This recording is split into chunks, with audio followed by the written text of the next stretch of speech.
Yeah, you can good volume off of that one. He's I don't think it is until the end. He's going to use the last manual. Okay. So did you already set them up for the audio level or that? Not in mute mode, so it should be okay. Yeah, it's pretty loud. Testing. Yesterday we had some issues based on placement. Yeah. Okay. Because we're also right up at like this, but anyway. Yeah, that's the thing. Yeah. So I just figured I'd just come over this on.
Let's get started. Housekeeping is sort of a boring duty, not just for me, but for you. So we thought we'd keep it moving along here with some rhythm. I'd like to start by thanking the corporate sponsors. And I know I did that yesterday, but I wanted to remind everybody that the corporate... a little bit lighter. I wanted to remind everybody that the corporate sponsors are part of our community as well. And that we actively try in this conference to involve not just the techies, not just the librarians, not just the faculty, not just people who don't fall into those rather broad generalities or categories, but everybody that contributes to our community. All right, Deb, we're going to talk. So thanks once again to Thompson West.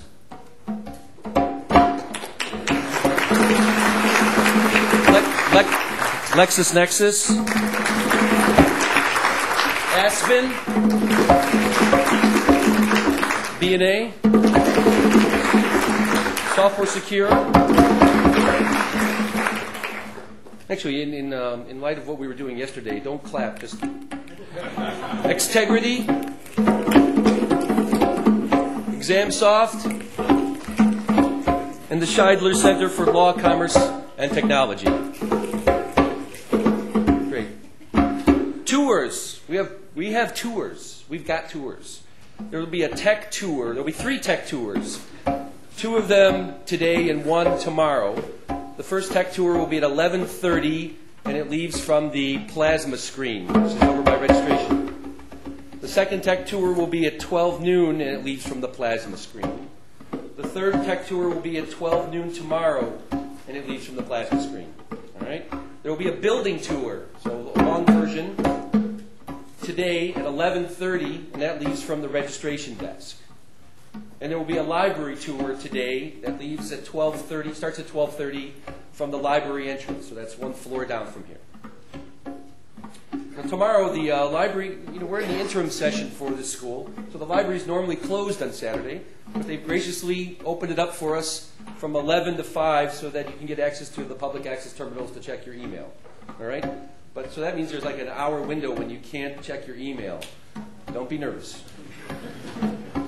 Evaluations. If you don't like the conference, we don't want to hear about it. But if you did like the conference, you can fill out evaluations not true. We want to hear about it. At the CALI website, you'll have to log in, click on My Conference, click on Evaluations, and give us your feedback. Your feedback is valuable. We do not ignore it. We use it to refine and hopefully refresh the conference every year.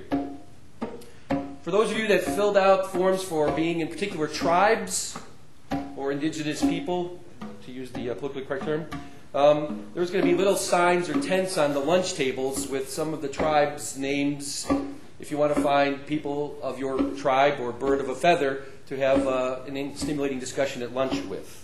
And then there will be some more, but different tribes on those tables tomorrow. Brief interlude.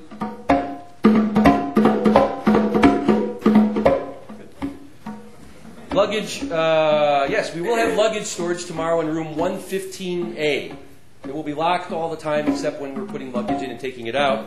But so if you need to bring your luggage here prior to catching a plane after the conference, you can do that. Quite typically on beautiful conference days, when you get towards the last session, people start going, I'm going to blow off the last session. Well, we've got ice cream at the last break, so stick around for that last session. All right, and the beer hikers will be meeting at the RAM restaurant, RAM restaurant, at the Bighorn Brewery. It's in the University Mall or Center, we're not sure what it's called, just south of the Silver Cloud Hotel. And they meet at 7 p.m., and you can also have dinner with them there if you so desire. Elmer wants me to remind the speakers to use their lav mics or to plant themselves by the podium near this mic, not for amplification, but for sound quality for the webcasts. All right? And happy birthday, Phil Bull.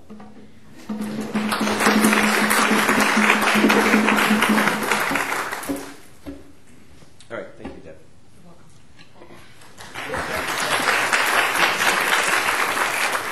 All right, now let me introduce our keynote speaker this morning.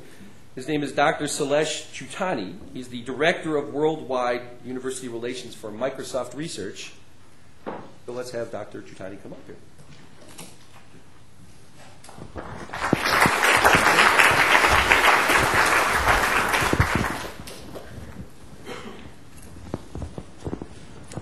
Good morning, and thank you for having me here. What I would like to do to start with is conduct a little thought experiment together. I would like us to imagine the following scenario. What if everything you ever did, felt, observed, heard, you could record that, and you could keep that forever. And you can go back to it and access it when you like. And what if you could analyze that information at your leisure, organize it differently, modify it, make copies of it, share it with your friends? What would a future like that look like?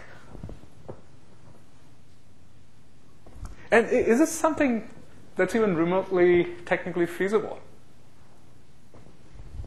Would a future like that be interesting, scary, useful? And if you're an entrepreneur or a technology company or a lawyer, what kind of opportunities and risks would you have to deal with? And the rest of the talk, what I would like to establish is that, in fact, the technology to realize the future is already there. It's just that the elements have not been synthesized in one coherent whole. And to paraphrase William Gibson, the future is already here. It's just not very uniformly distributed. So most of my talk would be referring to research that's being done in labs such as Microsoft Research and elsewhere to create elements of this future.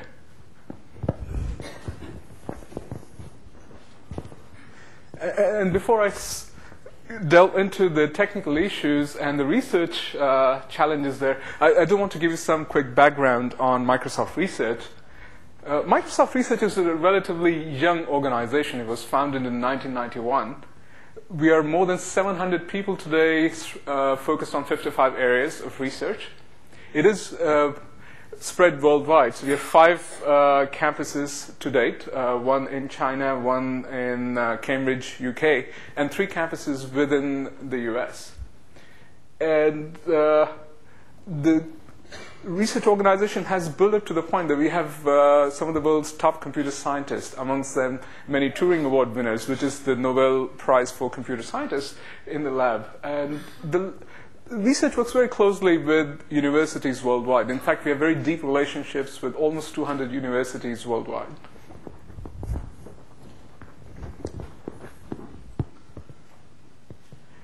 And Rick Rashid, who founded Microsoft Research and right now heads Microsoft Research as the senior VP there, he came from Carnegie Mellon University, and his goal was to really set up the research internally like a university computer science department. And just like a university computer science department, people are judged by the quality of work they do. And that quality is really determined by their peers. So they're judged by a peer reviewing process like you would be in a university. There are very frequent visits from people in the university. So in fact, on a given day, we have something like 4 or 5 visiting researchers who come and present to Microsoft researchers. 15% of our annual budget of fundamental research is actually spent in the universities. And that spending ranges from giving lab grants, funding specific research proposals, running RFPs, funding fellowships. And we just have a very intense traffic of interns that come every year to the labs. So it definitely has the ferment and the excitement of a typical computer science department in a university. And Microsoft Research's focus is to certainly advance the state of the art, but what distinguishes Microsoft Research from some of the other labs, I would say, is the emphasis that the technology we develop, the innovation we do in the labs, should make it to our products, so that the products have a future, so we continue to innovate to meet our customers' needs. Okay, so let me now quickly, and when I say advancing the state of the art, here's some statistics. I've listed some of the key conferences in graphics and languages, and you can see that we have a fair number of contributions there. But we don't limit ourselves just to contributing in the domains of research, but also be involved and give back to the community. So senior researchers in Microsoft Research, they're involved in professional societies, they review journals, and are very actively participating in conferences as well. So now that you have some background of Microsoft Research, let's get back to the technical feasibility of the scenario I outlined. If you break it down, there are essentially 4 problems you'll have to solve to realize it. One is, how do you capture information? And we're talking about capturing your life. So that means you're talking about capturing everything you do. It means you're talking about 3D visual capture and some sort of capturing of sensory information, temperature, humidity, light readings. I mean, you can imagine, if you really want to know what your experience has been, you have to capture a lot more than just the visual data that you're navigating in your daily life. And so once you've captured all of that, you still have to figure out where you'll keep it. What is the magnitude of storage we're talking about? And we'll get to that. And in some sense, the first 2 problems are the easy ones. The really hard problems end up being, what do you do with that information? How do you query it? How do you retrieve it? What kind of analysis do you do with that information? In the rest of my talk, I'll give you some examples of the research that's been done to address each of these areas. The first one I'm going to talk about is a device called the SenseCam. This is a device that's been developed by our team in Cambridge. And I have photos of that later. The idea is that you carry this device with you, and it has certain triggers. It notices when something interesting happens, and it takes images when something interesting happens. It's also observing the temperature. It's sampling the environment as well. And I'll show you what the results look like. Okay, so you can abstract it as a black box for yourself, just like you have black boxes for aircrafts. This is something you can imagine everybody just carries. It's very much a wearable device, so it's fairly small and getting smaller. In fact, the photos I'll show you later, we are targeting something that's about this small that you'll be able to just carry around. And it has sensors. Not only is it recording images and sounds, it's recording the environment, so what the reading of light, temperature, and it uses interesting technology to do that.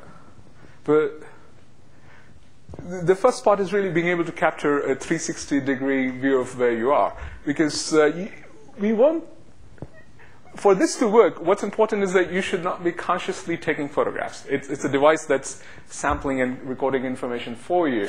So it has a wide-angle lens. We're also playing with devices which will be fisheye lens.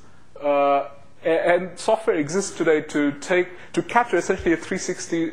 You have optical devices that can capture 360 degrees view.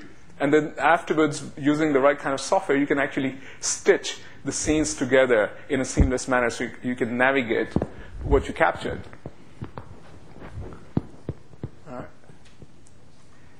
And clearly, since this device has to be non-intrusive and shouldn't require you to do anything to record data, we have sensors that trigger them off. And we need to calibrate for movement. And we have technology to actually take care of instability in the images. So you can see the captured data on the left, it's fairly blurry. But by the time you've treated it properly, you have all the data you need, and it's visually quite acceptable at that point.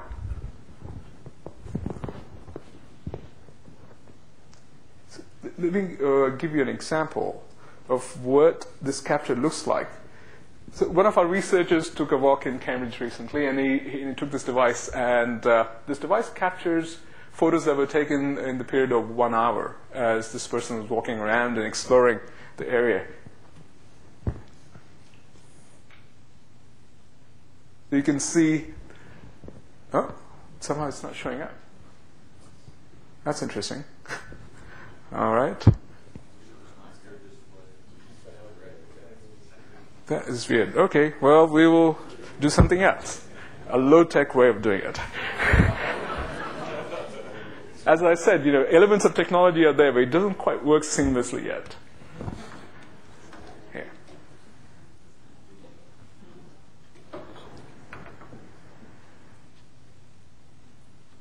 You can see this. It's like seeing jump cuts, right? You have every time something interesting happens, and we define interesting as your environment change, or you move to a new location, or you turned your head, where the view you had before is different from the view you have now. That triggers a recording, and we take a snapshot. Along with all of that, we are also observing and recording the temperature. Was it cloudy? Was it rainy? And you can go back and actually do interesting analysis. Oh, you can? Okay, sure.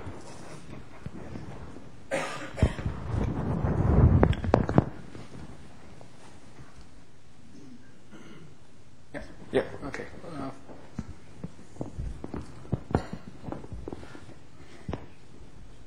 Just give me a second. Let's see if we can get it up on the screen.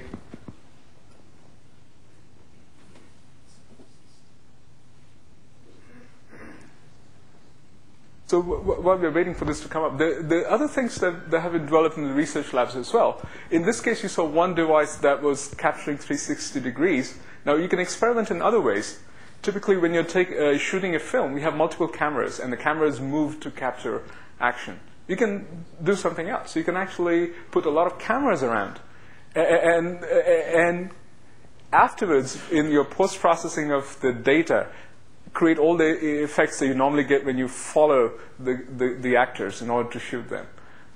So that's something, once we get this working, I'll be able to show you as well.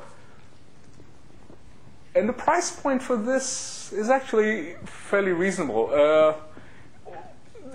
The devices have been built off the shelf, so there's no real breakthrough in the components. The breakthrough is in the architecture and putting the ensemble together. Are we doing? No? Where is the data stored? Right now, the data is stored on the device, but we are looking at enabling wireless communication, so the data could actually make it to a storage device sitting in a data farm somewhere. So currently, I believe the limitation is about 2,000 snapshots, because you're limited to storage on the device. Just a suggestion, if you output it only to the screen and not to the laptop display, it'll probably work. Okay. Is that what you're trying to do?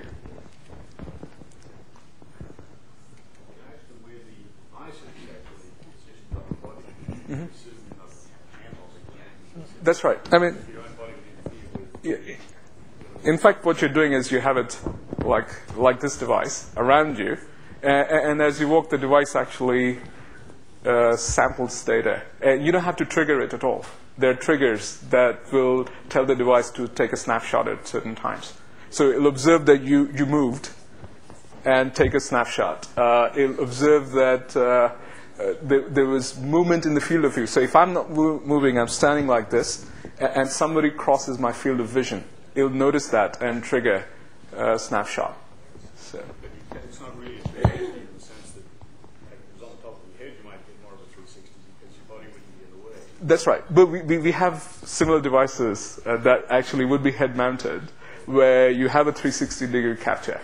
Not this particular device, but there are similar devices out there, in fact.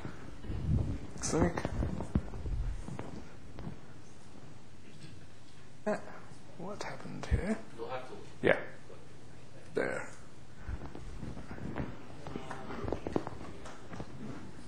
It's a lovely city. So we have to go back and examine photos at leisure. No sound? No sound in this one. No. It's early stages. Yes. In fact, if you decide that there is something interesting, you can manually take snapshots of that scene. So, we'll get to that. You're anticipating a good portion of my talk there. Definitely an interesting issue. So, just a quick overview of this is the layout of the device here, and I think I've already talked to most of these points. You have sensors that trigger image capture, but you can also do it manually. And currently, what we are looking at is using this device as a memory enhancement tool. And the folks in Cambridge are working with people who have difficulty remembering. And this is a pretty serious need. And currently, we're in trials for a device like that. And you can imagine applications of that in real life. Sometimes when I'm traveling a lot, I forget what I did with my tickets or my cell phone, or who did I really meet last evening. So there are interesting applications there. This is what the device looks like today. And we are targeting a device that would be much smaller. So you can see it's size comparable to the battery. And once you have communication capabilities, the capacity for images increases, because then you can just transmit the data to a server somewhere else. So let's talk about the next element of the problem. What kind of storage do you really need if you wanted to record everything that ever happened to you? Let's say the average lifespan is 80 years, and you have that many seconds in there. So we're talking about 2.5 billion seconds in a typical 80-year lifespan. And if you do a full video recording, and you don't have to. In practice, there's not a lot of interest happening most of the time in our lives. But let's imagine you're recording everything.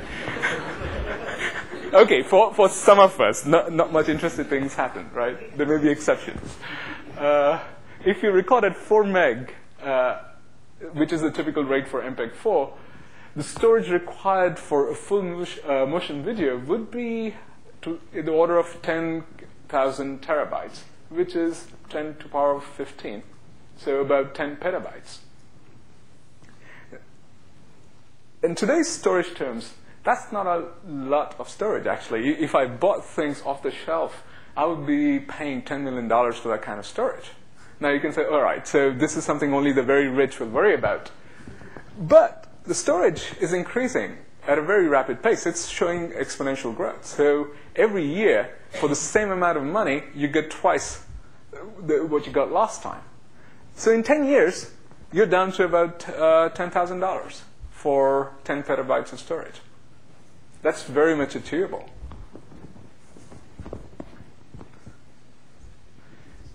And you can see on this graph what's happening, right? And it's logarithmic graph on the left. So there is exponential growth in storage. And you can think about, okay, so you got all this data, but do you have what's happening on the processing side and the networking side? Would you be able to do anything with this data? And Moore's law is coming to our rescue there. Computing is improving, and the amount of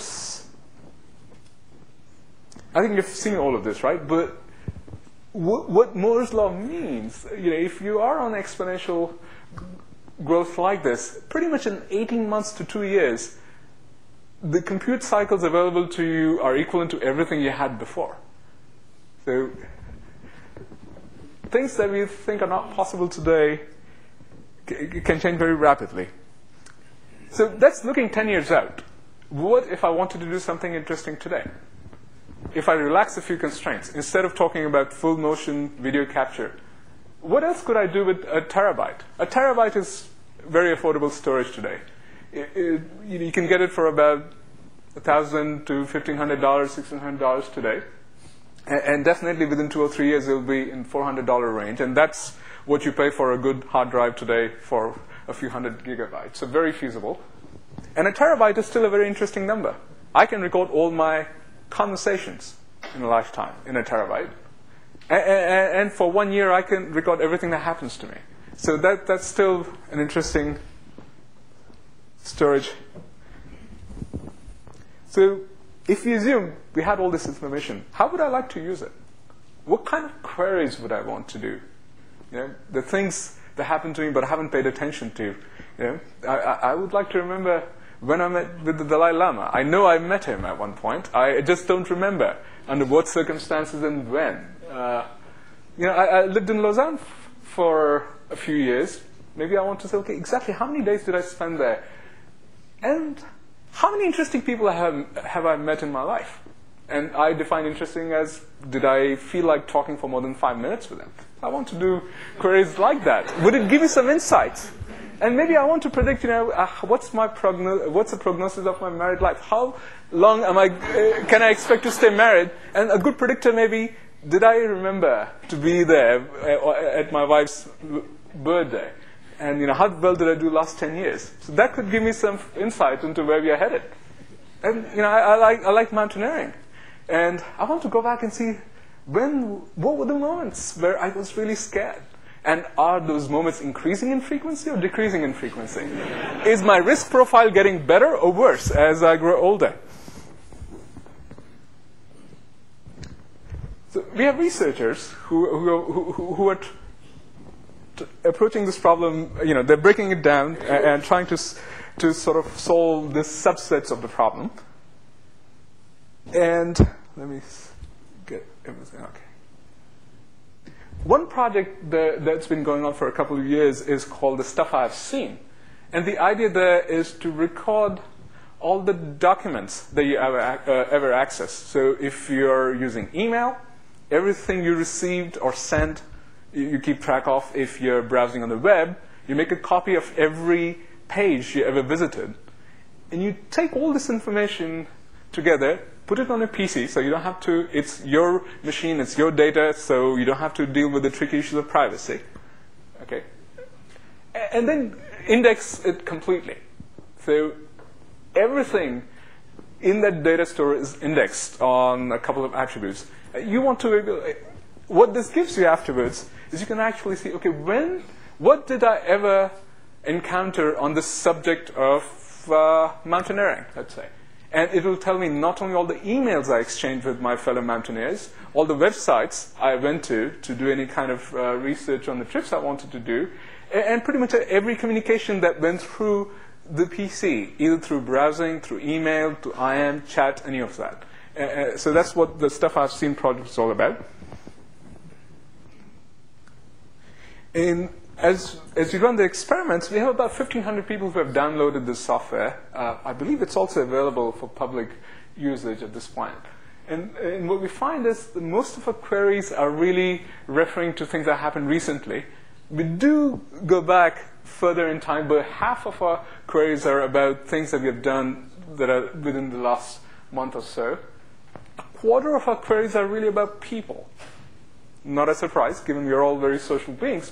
But most of the time, you're interested in knowing with whom have I interacted, and what were the conversations like with those people. And clearly, date plays a very important role. Very often, you want to limit the range of time in which you want to run the queries. And this shows you how the distribution works. Let me go to the next one.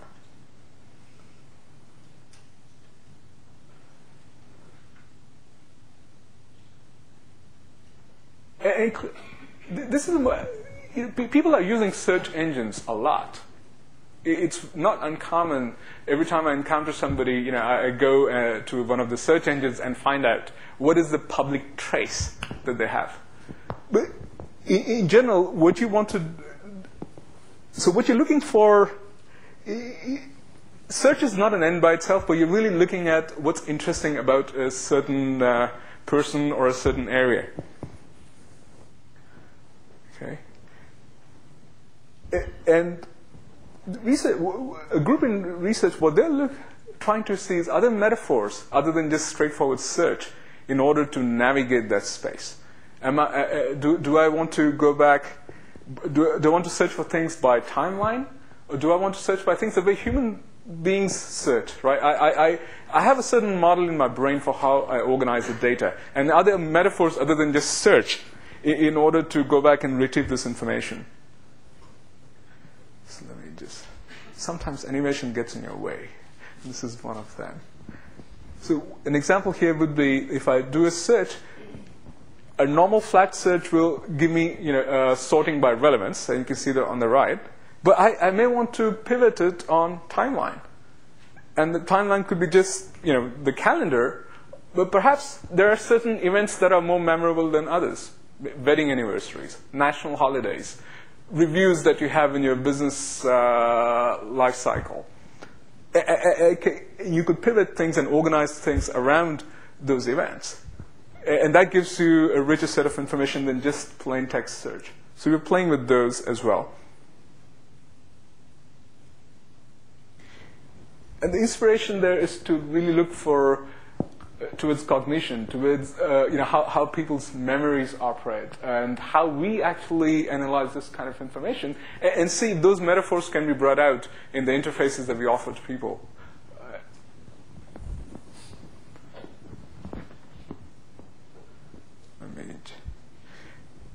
So this one example would be, once it's stored this information, maybe I want to go back and browse my life for a certain period of time. And I've defined my life in terms of things that I did at work or things I did at home.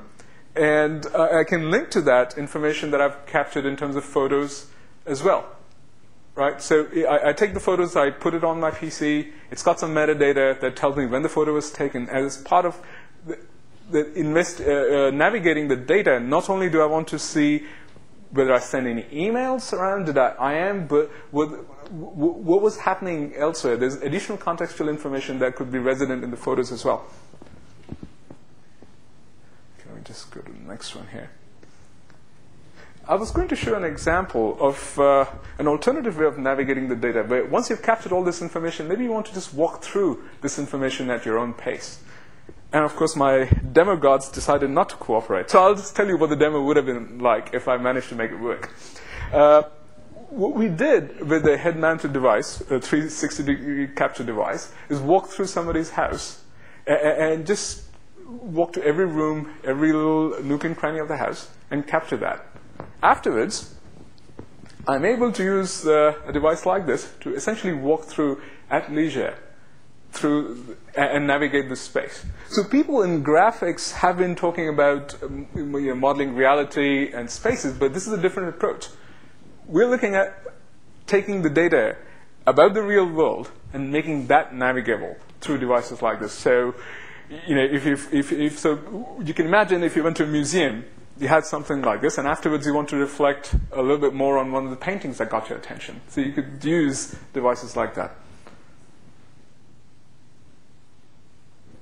Other possibilities arise if you take the information you've captured on your own terms and correlate that with geographical information that's out there. What kinds of things become possible? So let me give you an example. I'm traveling, I take photos. Most of the new cameras have some metadata that tell you when the photo was taken. If you're taking photos using a cell phone camera, you probably have location information as well. And you'll see more of that coming about. So you can assume the photos you have taken have enough metadata that identify the coordinates and the time in which the photo was taken. You can go back and then link it to the location. If you have a geographical database like MapPoint, where you can actually see, you have a map, and you correlate the map with the photos you took, interesting things become possible. And this has the advantage that it's really independent of the culture. The maps are culturally independent, very standardized in terms of representation. So here's a project that was done called Worldwide Media Exchange. You can see you have a global map, and the dots tell you where there's information available, visual information available. Once we started this project, we actually made the software available to anybody who wanted to download it. And I'll give you the website afterwards if you want to play with it. And the idea is that if you're traveling, you capture photos, you can just upload the photos to this site. And the metadata of those photos would be used to then put the photos in the right place. So if I wanted to find out, let's see if I can actually, what are the photos in New York? Huh? There was a bug here. Not quite. The way it's supposed to work is if you click on San Francisco, what you get on the right are all the photos that have been taken for the area. And then once you go to each of these photos, like here, you get more details. I don't know to what extent you're able to read the portion on the top. And then you can do further classification of these photos by interest. Are these tourist sites? Are they? What makes a site interesting? And as I'm doing things like trip planning, I want to decide where to vacation. This could be very helpful. Very often when I want to plan a vacation, I want to get a sense of what the place looks like, and not according to the photos that a book published. And the photos could have already been dated. Before there was a volcanic eruption, things look different than after. So you want to get current data. And the people already going through those areas, and they're taking photographs. And this is a way to get that information back and make it available for a broader audience. And let me just go through. Actually, this is interesting. And I can do historical analysis of the same information as well. I want to see how a place evolved over the last 10 years. If I had the data that's been collected pretty much on a continuous basis, I can go back and query in time. So I can see what's happened to the forest cover in the neighborhood that I live in, or what's happened around I-90. And clearly there are applications that are very relevant even today for doing real estate tours, for travel, as I mentioned earlier. Being able to share travelogues. I'm more interested in knowing what somebody who has similar tastes to mine has to say about the area, and what have they captured about the area. that opens up new kinds of travelogues. And clearly this can be an organizing principle for communities as well. Once you have this raw material,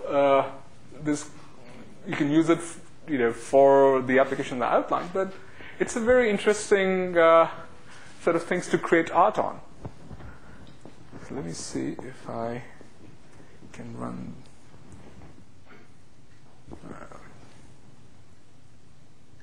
I'll show you a video of one such experiment.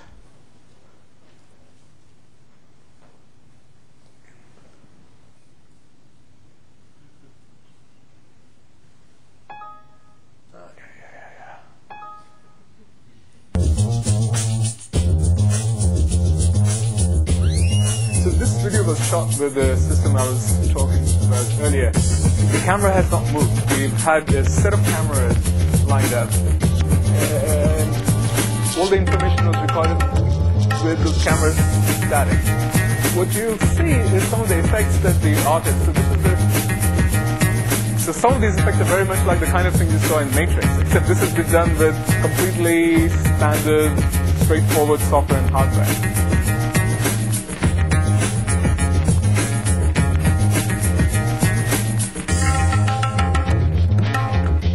There's a panning of the camera, except the camera didn't move. We just chose to represent that angle and bring it in prominence.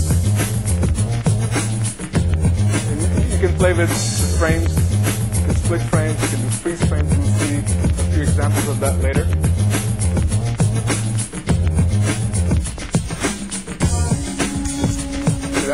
You froze the background and just kept the foreground.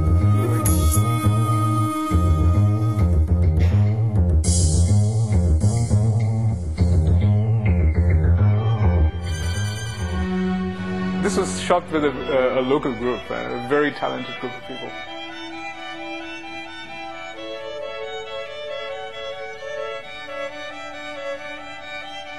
All the panning is done by software. Nothing moves. And you can see that one part of the frame is static and the other is moving.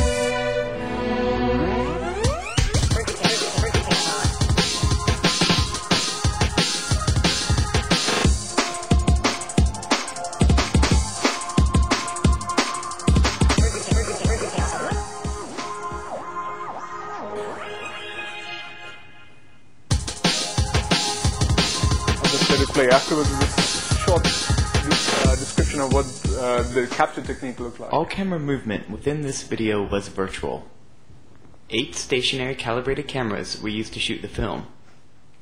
For each camera, depth maps and matting information was automatically extracted. This information was used for automatic view interpolation and object editing. No manual touch-up was done for this video. The virtual footage may also be generated and manipulated in real time. Okay. So that shows you one possible way of using this raw material. And artists have always relied on their experiences in life to create art. Here you have even a more richer set of building blocks to go back to. Okay.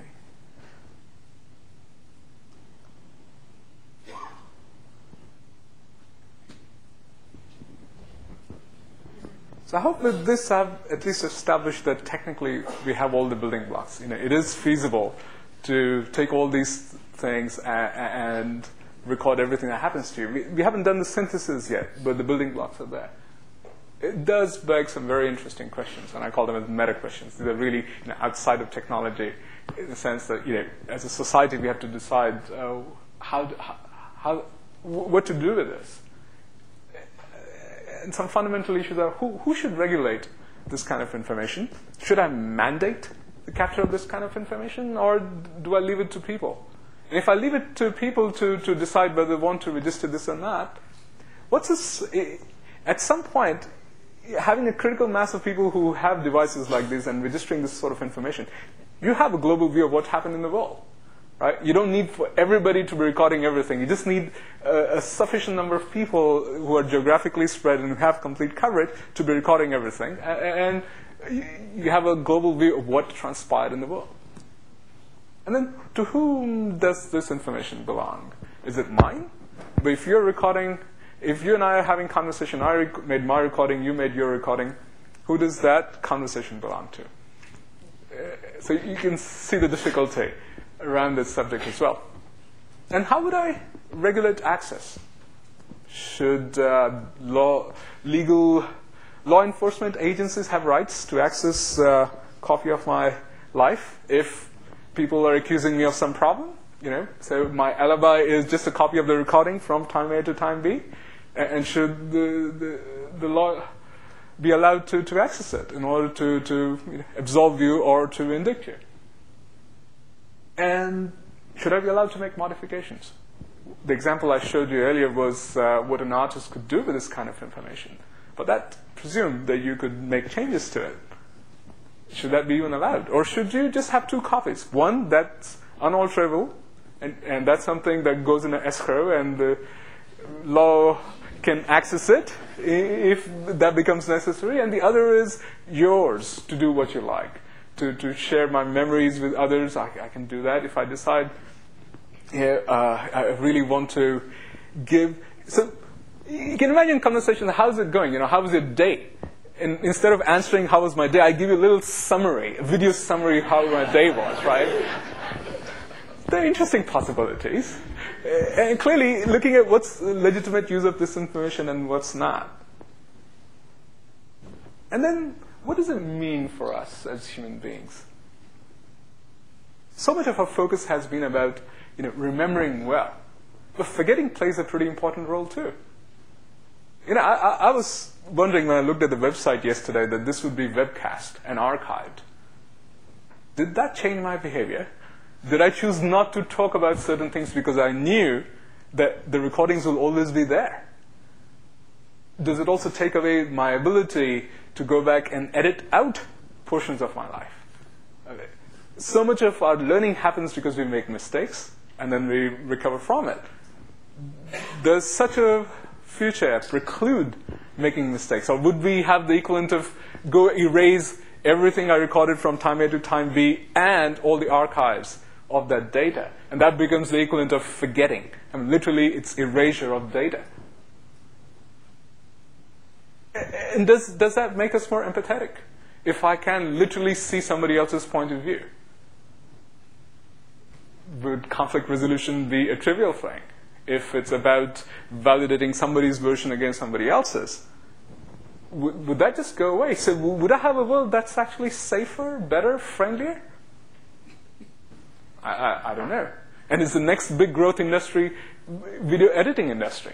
If I created all this information, if I look at what I've done with photos, most of us have boxes of photos that we never go back to or do anything with. Here we're talking about an explosion of information that's 10 times, 100 times worse. But would I want to tap into people who can then look at my video footage and extract out interesting things, which I can then use as my resume, as my introduction, or as I'm helping people understand what I'm about? I think all of these are things to ponder about. Where could you look for clues for answers? Like I mentioned earlier, elements of this are already here today. They're just showing up in different places. Video surveillance has become very common. In countries like the UK, pretty much every public space is under video surveillance. And in the sociological studies that have come out, the people's visible behavior has changed. And I'm sure there'll be people living in countries like UK will come up with ways to subvert that and still figure out a way to communicate to others without being registered for posterity. But we have examples there. Credit histories, public records, we are doing this spending, but there's a trail there, and it's being used for all kinds of purposes. So we can see one particular tendency to use information about us. Policy on picture phones. Now that people can take the cameras and take photographs everywhere, there are institutions who are putting limitations on what you can do. If you're going to clubs, if you're going to restaurants, in some cases they will prevent you from taking your phone with you. People are concerned about the ability to take photographs when nobody's expecting it. Popularity of reality TV. Are we going to turn into... Would the world get divided into people who live and people who like to see others live? I mean, we're already doing that with television, right? But this takes it to the next extreme. And you can see the popularity of reality TV is... I mean, I find that pretty disturbing. Shows like Big Brother have such a mass following. And would the problem get worse when others can start doing things like that? And look at how people have begun to use web search in order to get background. And it's not very atypical for me at all. When I meet a researcher whose work I don't know, I go to MSN search or Google and find out what have they done. So the advantage is they don't have to give me a list of information for me to cut around. I can actually access it. It's all there, and and that's very helpful. But clearly, it's become part of our lifestyles. Now we go and validate information and find more. And artists have been exploring these themes. You may have seen some of these movies, being John Malkovich. Yeah. That was a story of someone...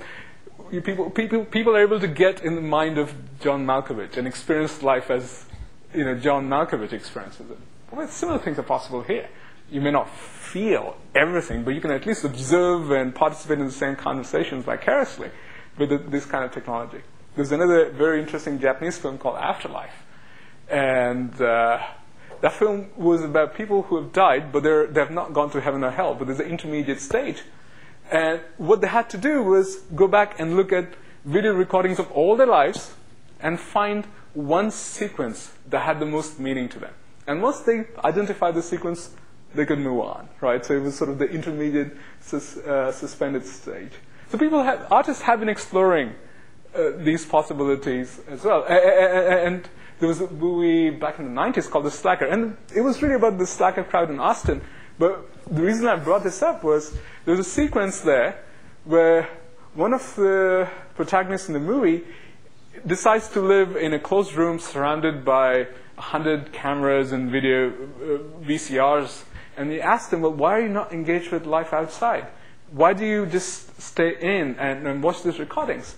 And his response was, real life doesn't give me the control I need. Here I can fast forward, I can go back. I can watch things at my leisure, I can control the pace. So that's another interesting twist to it.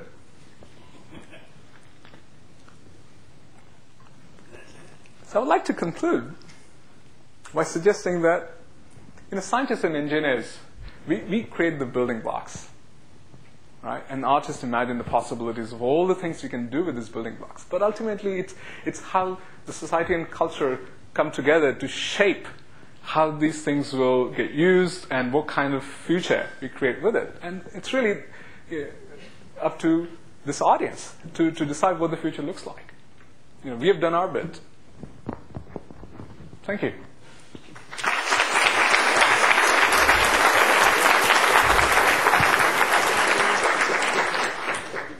Questions? First, I'd like to take your picture.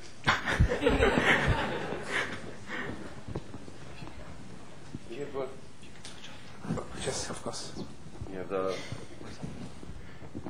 any questions? Probably too many questions or too many things thinking about all the possibilities. Are you a lawyer by any chance? Thank you. You don't have to take any legal questions. Public comment. I was talking with Dr.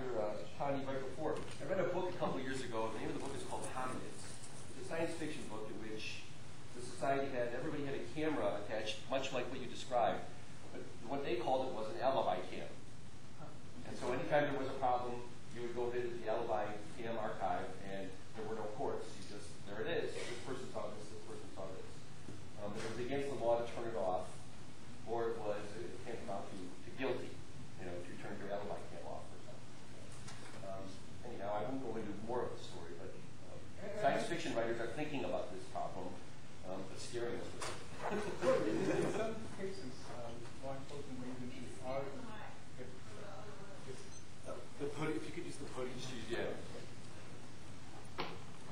I believe there are counties in the U.S. that are experimenting with programs where they give a device that can monitor what somebody's doing. So instead of keeping them in the prison, they let them live outside, but very closely monitored and surveyed. Sure, the ankle bracelet, which is even either proximity-based or now going GPS. Yeah. And then, of course, there's I thought you were going to say, oh, never mind. Do you have a question or comment? I was wondering if you had any examples of how behavior has changed in the UK with all of the recording devices they have in public spaces. Yeah, I have partial information there. From what I can remember, what they found is in public, people are being more civil.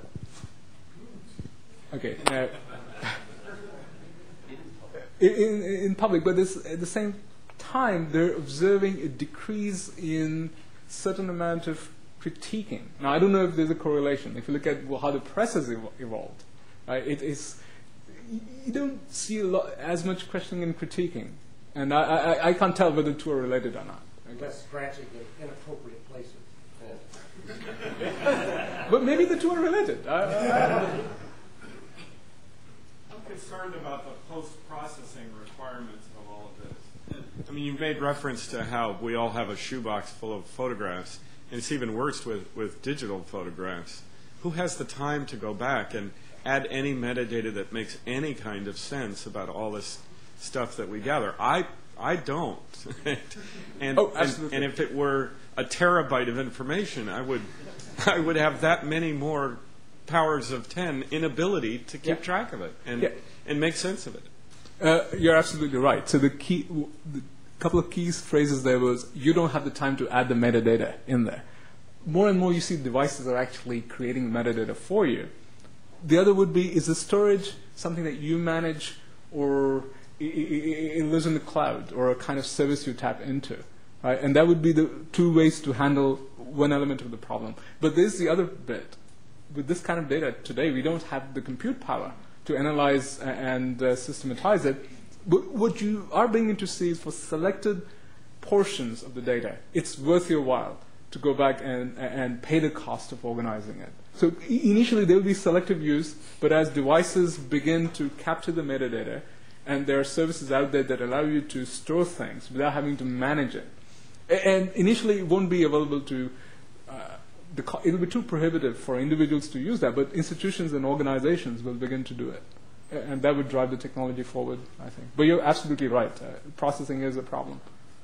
Question in the back there, Max Young from I'll repeat the question.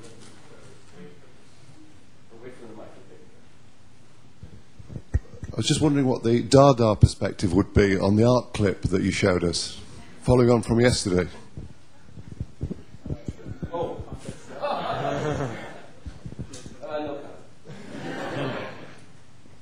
No comment.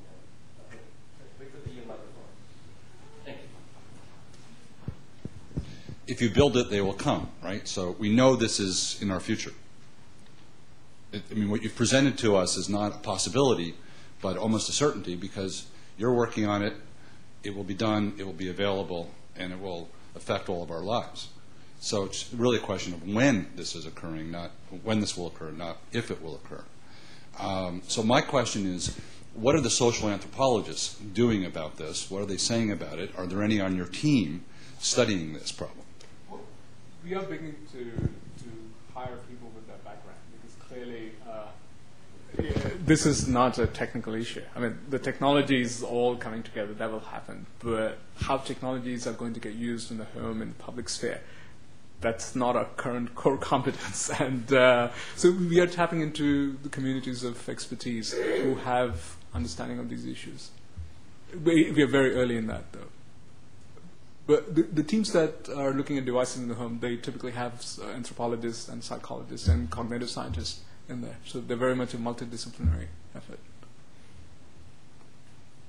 Students now have the capability of recording your lecture without you knowing about it. Actually, I was talking to folks in Cambridge last week, and they have an interesting problem with coding assignments. And this is a slight aside. And the problem they have is that people, when they get coding assignments, they just hire somebody on the internet to do it for them.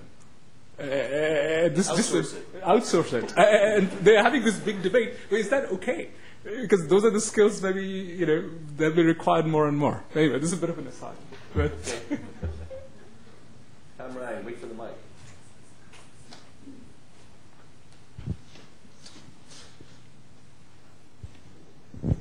I just have a small question, and obviously this is something I'm concerned about, but is this something that we want to do? How confident are you that this could be adequately secured so that instead of someone hacking into your computer and getting your email or whatever on your hard drive, they now can hack into and see what you've done?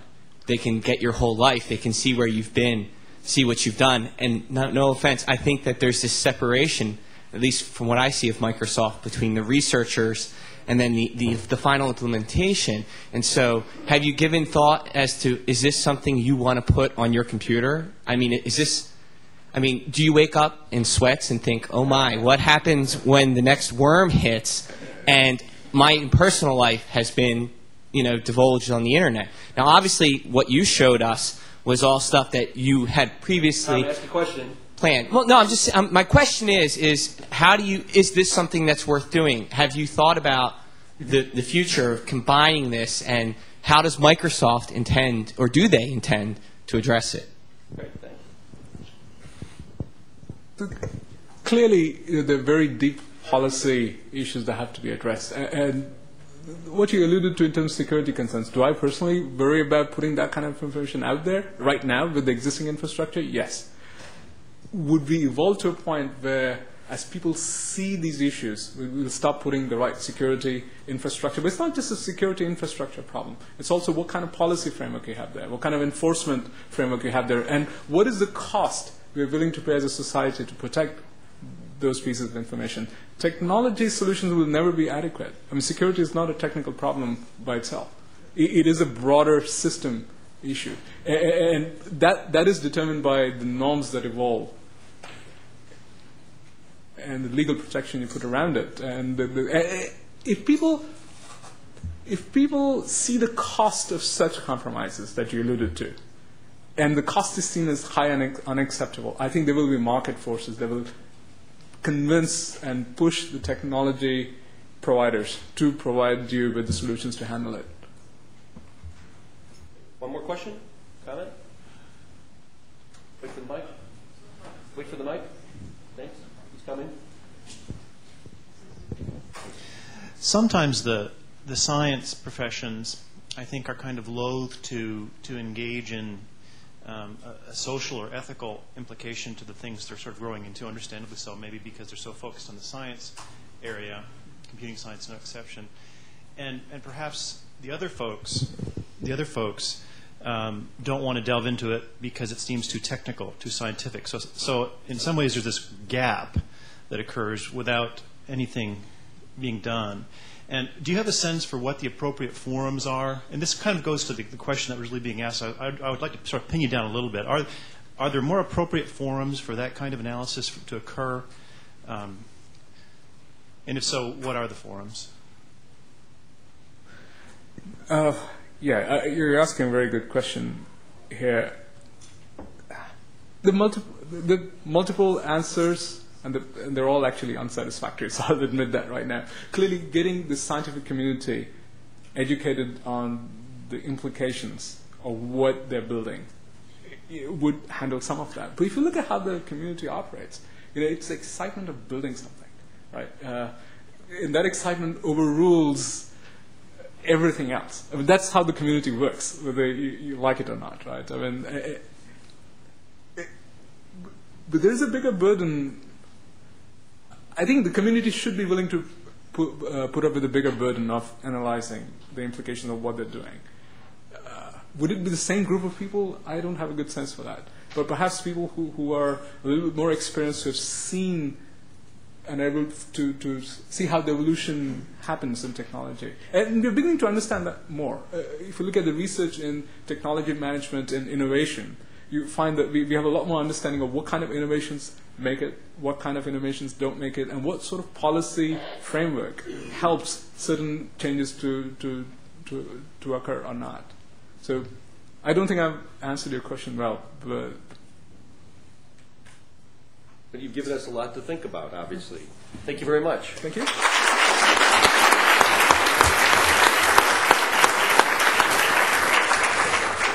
Great. Let's have a little break. See you at the next session. Thanks, lady. Thank you very much.